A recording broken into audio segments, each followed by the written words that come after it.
2022, an MRI found that your father, Denny, had a tumor that later turned out to be a stage 4 glioblastoma. What was that moment like for you and your family? Yeah, I mean, nothing really in life prepares you for that moment when you're faced with some real life adversity, not just the everyday adversity. I mean, all of us face that adversity, but the adversity that the leader of your family is, he had a year to live is what we were told at the time, and we really didn't know what that meant when they first told us. But the biggest thing for us was just the shock of it being Dad. I mean, he was growing up, he was never sick. We never saw Dad drinking, we never saw Dad smoke. Like, there was none of that with Dad ever. So just the shock of being Dad sick for the first time in a hospital was just a lot for all of us. I remember a story very, very close to my heart. After they told us, we were all gathered in the room there, and Dad was struggling to talk. Obviously he had a massive tumor on his brain, but we could hear the words pretty clear, and he said, if this brings anything of this, it's going to bring my boys closer together. It's going to bring my 4 sons closer together. And he meant that. It just showed how unselfish he was. In that moment, he was thinking about us. He wasn't thinking about the news that he just got told. It was about us and about how we could make something out of this. And so that's just an important story I think Dad would want everybody to know. I actually want to highlight what you just said really quick. You mentioned your dad said, I hope this brings you and the 4 boys together. You being away coaching, Brady being over there playing, your other 2 brothers a little closer to home. How did the 4 of you kind of navigate that when you first got the news? Yeah, it was hard. So Brady was in North Dakota, I was in Durango. Luckily, my other 2 brothers were closer to home, but me and Brady had to make 12-hour drives after that news. Just something that, was really hard. We were on the phone most of the time during that drive, just because, there's nobody else that feels it like you do. You have close friends, you have grandparents. It's your dad, though. Nobody really feels it like you do, and that's something we've been able to relate with. A lot of people have been there for us, but nobody knows the daily struggle like my 4 brothers. So being able to call them, when I'm having a tough day, know that, man, he's feeling the same way. It's just been really good. It's exactly what Dad wanted, so I'm proud of the way we've came together since we got the news. Last year, a feature was run on your father, Rally Time for Double D, following his story and the impact it had on your family's journey through the sport of basketball. The team even had warm-up shirts made to support and spread Denny's message. How did being around the team impact your father and his outlook on life? It impacted Dad a lot, but I think it impacted, the team and the boys we were coaching last year probably the same amount. For my dad, it really wasn't anything new. That's what he's done his whole life. He's traveled to games. He's been there in the stands. So he didn't want the extra attention. I remember a time at Shadron State, we had to beg for him just to come into the locker room. I wanted to give a moment, just telling my dad how much I appreciated him, and it took everything for him to walk in that locker room, because it's just not who my dad was. He didn't want that attention on him. He wanted it on our team, on our boys, and so that's the main thing with my dad. I would say something as far as impacting the team. It taught us all on last year's team how to show up.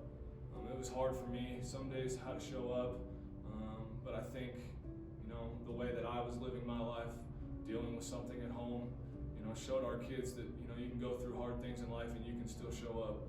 And that's the key sometimes, man. You just got to keep showing up. You got to keep chopping wood. And that's what I did last year, and it paid off in ways that, I never thought would happen. Yeah, I kind of gave the message, I guess. My dad just stood there, and I was able to kind of thank him.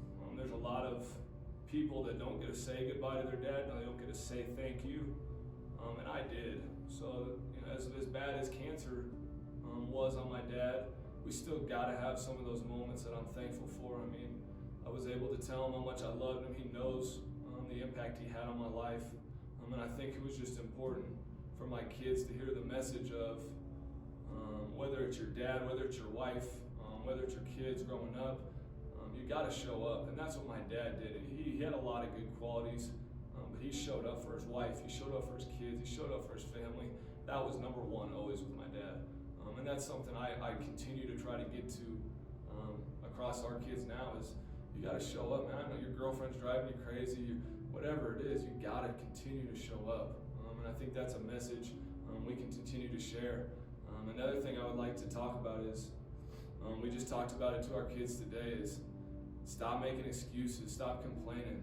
My dad lived 389 days with a brain tumor on the left side of his brain, every day he woke up, it took something from him, whether it was his speech a little more, whether it was his walking completely, whether it was his whole right side of his body. Not one time did my dad complain. Not one time was it, why me? Or, oh, it's an excuse. Can you get up and do it? No. My dad always did it. So why do we do that as people? Why do we make excuses for, oh, it was his fault, or different things like that? I continue to try to get our kids to understand, man, stop making excuses. Figure it out yourself. And that's something my dad really showed me in the hardest part of his life. It had been really easy for my dad, especially as it got bad, to start asking favors from everybody. That's not what Dad did. He did it himself if he could. I remember 2 weeks after brain surgery, Dad was on his hands and knees fixing something underneath my car. Nobody in the world would do that but my father.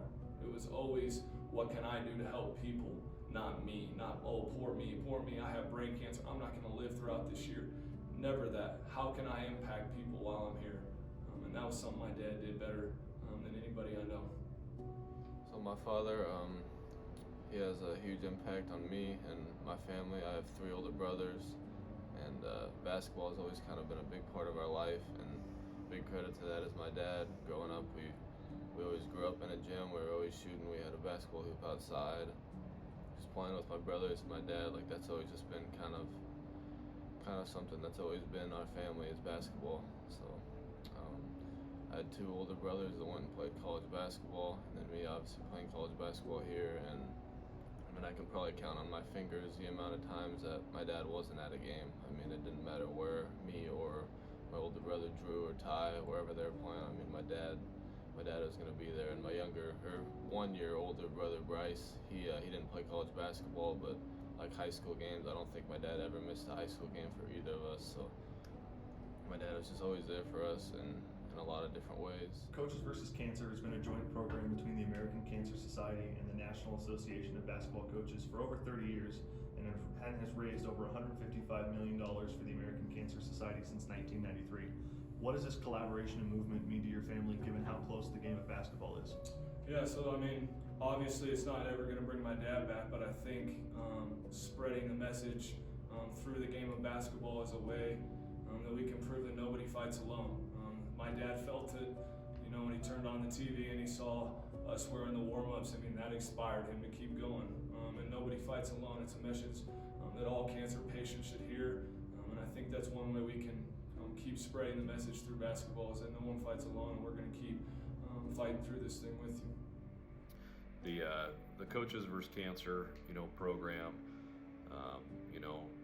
as growing up, we saw it on TV and everything that it did on ESPN and everything, until you're kind of in the moment and you experience it, like we did, it really doesn't have a meaning. And so now, being able to put up a fight and using our platform as a basketball coach, to raise money and different things is I think is important. So yeah, this is Coaches vs. Cancer's week. It's going to be hard playing. It's been a tough season playing without him, because every game I know I could look up in the stands and he was there. So it's been a challenging year, but I'm just going to keep taking it day by day and know that he's watching over me and my brothers and my mom, and just keep fighting for him, because that's what he did for us every day.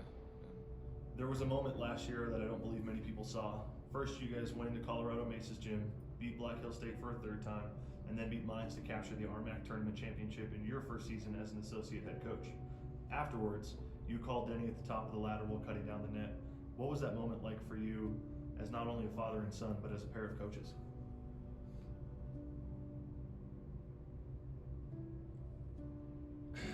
It meant everything, I guess.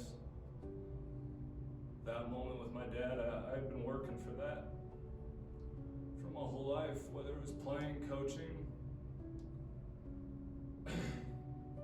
I fell short a few times in high school. We got upset in the semis. In college, I lost in the conference final. I've been working for that moment. And I guess for me, it was just, there's not a reason I'm there if it's not for my dad. I'm not standing on that ladder. I'm not in Durango, Colorado. A lot of people don't know this, but over the summer, I tried to quit my job before Lewis, and my dad wouldn't let me. He said, "You're not going to lose your dream because of me." and he forced me to come back, told me to continue to show up, and things are going to happen the good way. And man, they did. Standing on top of that ladder, having that moment with my dad, I'd have never had that if I didn't come back. So it's just another example of showing up. I would just say that's the main thing Dad taught me is whether it's a father or whether it's a coach. I mean, there's hard days. Just last night it was a hard day for me. It was 8 p.m. and one of our guys wanted to get shots. I was tired. I was doing scout. I was like, man, I really do not want to get out of my bed. You know, I got up. I showed up for my kids. That's what my dad taught me. When things are hard, when you don't want to do it, show up. As a kid, as a coach, as a player, continue to show up. And that's what I did, and that's what I'm going to continue to do to live my dad the right way, to continue his legacy. Is I'm going to show up for my kids every day. Going back to last season once again, we highlighted your special Coaches versus Cancer sneakers, a custom pair of Nike Air Forces with a mural of Kobe Bryant painted on them. Denny had introduced you and your brothers to Kobe's quote, Mamba mentality. What did that mean to each of you guys growing up? A few quotes, really. The first one, a constant quest of being the best version of yourself. If you look up Mamba mentality, that's one of the first things you're going to see. A constant quest of being the best version of yourself. That's how my dad was as a coach. That's how my dad was as a father. It was always about the next thing. It was always about constantly trying to figure out to be the best version of yourself. He made us be that way as 4 kids. It's why I'm trying constantly to get our kids to be that way. That's the only way I was raised.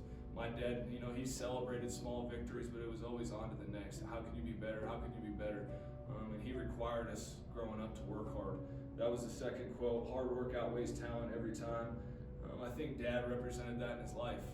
He wasn't the most talented guy at all times, but he sure worked his ass off. And those who know him would say the same thing. There wasn't a guy who worked harder.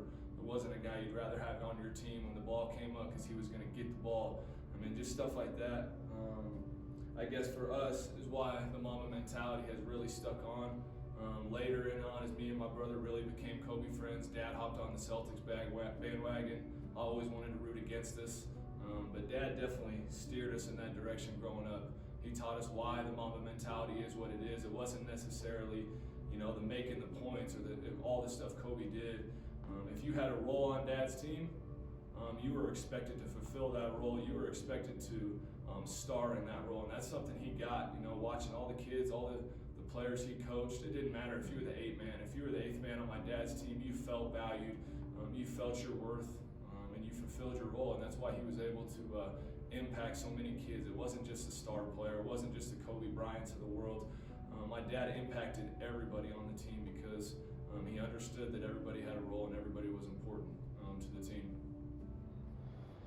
Mamba mentality, that's kind of something me and my brother Ty were big Kobe Bryant fans, and my dad, after he had his brain surgery, and he couldn't even speak, he couldn't even come up with any words, but somehow that night after a 9-hour surgery or whatever it was, he somehow was able to say the words Mamba mentality when me and Ty were in there, and it just I think Mamba mentality to me and my family, it just means fighting through whatever it is, whatever the circumstances are, and just not giving up and just always giving it your all. Whether that's basketball, that's just a small part of life, just everyday life. It's just seeing what my dad went through and being able to battle through that makes everything that I'm going through so small.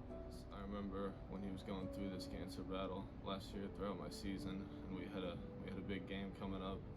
And I just remember getting a text from him a few minutes before the game, and it just said, "No fear," just those 2 words. And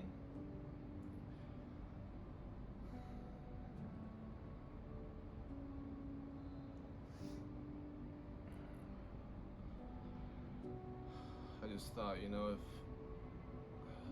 if a guy that's going through, I mean, he can't walk, he can't talk, I mean, he can tell me no fear for a basketball game, I mean, it just gives you a whole different perspective on life and just not take every day for granted. And, you know, my dad was a warrior, and I'm proud to call him my dad, and just, yeah, love him forever.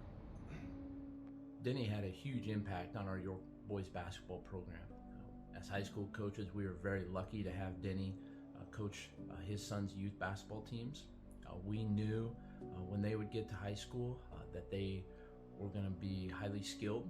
They were going to have a great knowledge of the game of basketball. But we also knew that they were all going to be competitors, just like Denny. Denny was the ultra competitor. He was a win every rep, win every practice type of guy. It's very black and white with him. It's either you won or you lost. And if you lost, learn from it, but then come right back at him and you go win the next rep. You go win the next drill, win that next game. And so very fortunate that he instilled that in them, because it made our job pretty easy as high school coaches. If you were to go and look at the senior years of each one of his boys' teams, we had a combined record of 81 and 18 multiple state tournament appearances, state championship, and that's a huge credit to Denny and what he taught them, and especially on how to compete. And so we were so very fortunate that Denny was able to coach those teams and made such a huge impact on them to have success. I think now that they've all gone off and gone into college or graduated now and they're off in the real world, they're all having great success, and that's a huge credit to Denny, teaching them how to compete and win every day, because that's who Denny was. And I think that's what was the inspirational thing about Denny and his fight with cancer. I can still remember the day I found out. A few days later, I was able to go see him in the hospital, and as soon as I walk in that door, he's talking trash and trying to come up with a debate and how to compete with me, even though he's fighting for his life.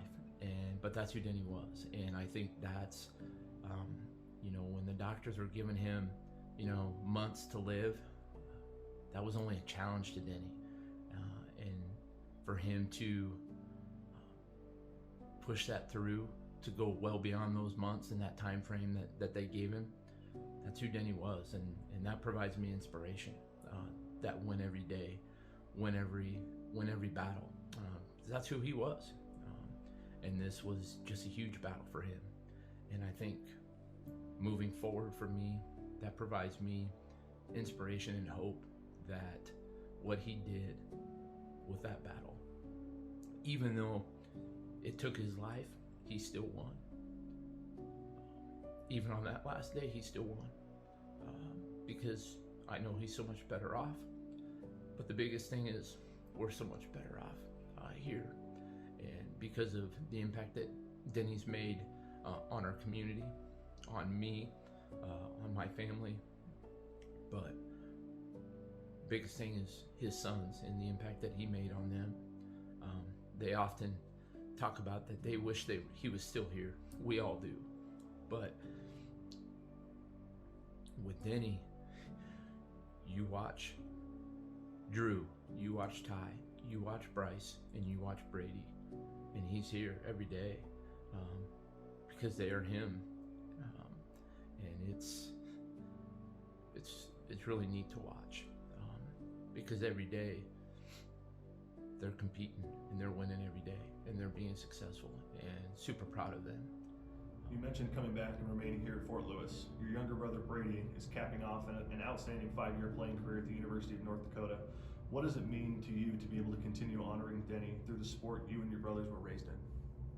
Yeah, it means everything to honor my dad. I mean, every game after the Star Spangled Banner, I tap my chest, I point up to my dad, because I'm not here without Dad. He put me in this position to be good. Some people see me in warm-ups, I'm pretty crazy, I'm pretty talkative.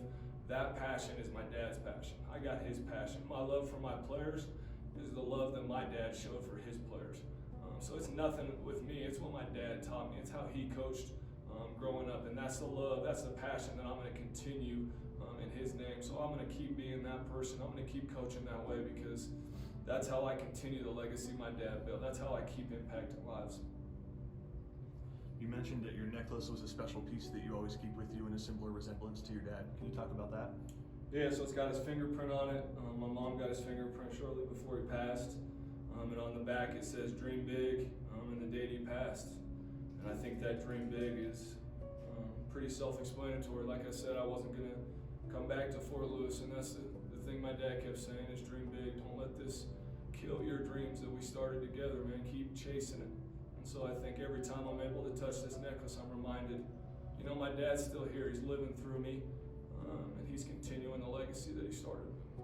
Just kind of my father's legacy, and what I want to kind of remember him by and keep living with him by is just, I mean, every single day giving it my all. I try to resemble it on the basketball court, for example, just with my hustle and just my fight and just being a good teammate, because that's something my dad always taught me is, you know, I'm not the most athletic, the most talented person out there, and I know that, but at the end of the day, it's about who wants it more, who has the heart, who's going to be a good teammate, and that's kind of the legacy I want to live off. It's kind of what my dad taught me is it's kind of those intangibles that sometimes people overlook that he kind of instilled in not just me, but all three of my other brothers and my mom as well. I think now, you know, using the game of basketball to continue Dad's legacy. You know, basketball has always been at the forefront of kind of the Danielson family, and I think using the game now, you know, even though Dad's not here, you know, gives us meaning. You know, gives us purpose. Dad was always a big purpose guy in the sense that if you're going to do something, you know, have a purpose about you, give everything you've got to your kids, you know, make sure you're there for them, you know, and that's kind of what basketball is right now. It's not really about the wins and losses. It's about what can I teach these kids about life, about the game of basketball, but making it more than just the game. You know, Dad's impact, you know, is much bigger, you know, than any game or sport or wins and losses. I think Dad's impact is people, how he treated people, you know, how he impacted their lives, how he built relationships with them, and that's, you know, that's what our job is now. That's what we have to strive to do is to continue to build relationships with people, you know. Unfortunately, Denny lost his battle with cancer this past summer. If there was a message that Denny could echo once more to those battling cancer or to those who might not understand its impact, what do you think that would be? Pretty simple. He would give the Jimmy V quote, don't give up, don't ever give up. My dad had some pretty rough days, especially towards the end of his battle, and we watched that video numerous times, daily, multiple times a day, and every time he heard it, you know, it gave him an extra sense of fight. Do not let cancer win. You know, they say you don't lose to cancer, you beat cancer by how you fight it every day. And that was certainly, you know, my dad did not lose to cancer. If you watch the battle that he had, he fought that thing up until the last day that he could possibly be there. And it was for us kids. He was fighting for a bigger purpose. He was fighting for one more day with his kids. That's all he wanted, just one more day with us boys. And so I think that's important to say. You see a lot of people pass away from cancer. Doesn't mean they lose from cancer. They do not lose from cancer. You beat cancer by how you live every single day.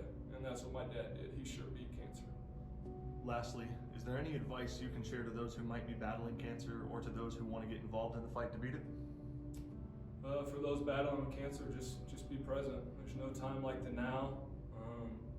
I would do anything for one more day, taking care of my dad at home. I know we had some tough days taking care of him, but I would do anything for one of those days right now. So just be present, enjoy every moment you get, because when it's gone, there's nothing like it in the part-time.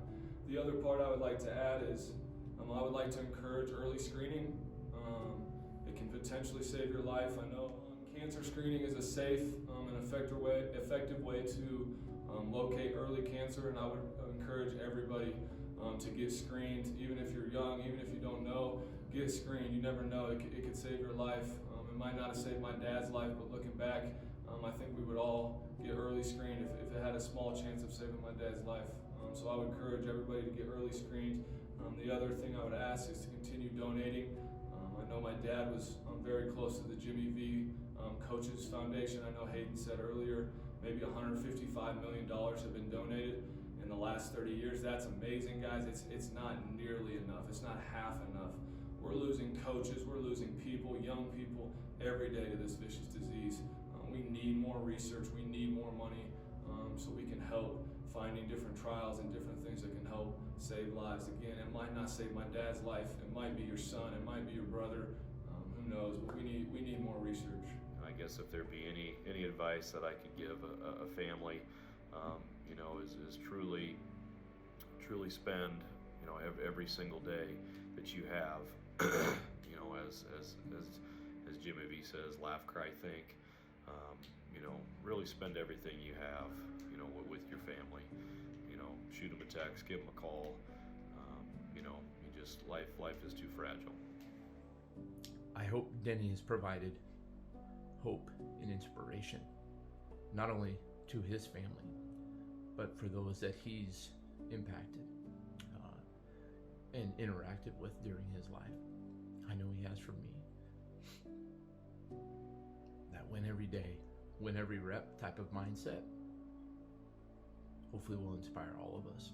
So grateful to coach his kids, to interact with Denny, and get to know their families so well. We are truly blessed.